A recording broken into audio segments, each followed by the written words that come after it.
My name is Rio Phior, and I'm a creative director. When I was 26, I had the opportunity to work with George Lucas as his art director.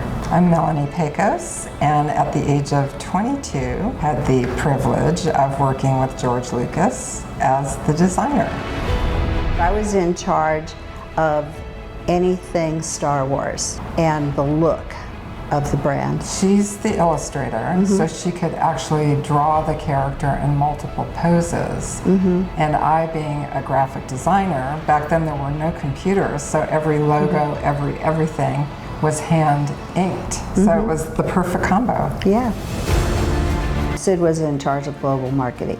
He said, we're looking for the next poster concept, and this is what George wants. It has to be victorious. It has to say good over evil. It has to have some kind of spiritual essence. What is that image? That was a question put to us. What you want is the simplest, how can I get this across in the simplest possible way? And sometimes it's not being literal. It's something that just makes you feel an emotion.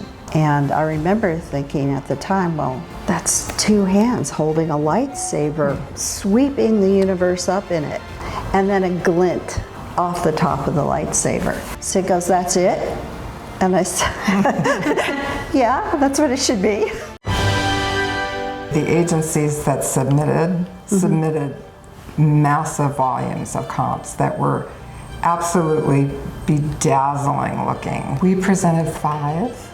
To the umpteen that were lining the walls, and we had one of the visual effects cameramen do the compositing to allow our lightsabers and star fields to glow, to add that extra flair to our presentation, and they were absolutely stunning. They were done with Prisma pencil and gouache on blackboard. And ours looked bigger than life because we had them filling the entire wall. It didn't matter that they were this big because the way they were presented was bigger than life.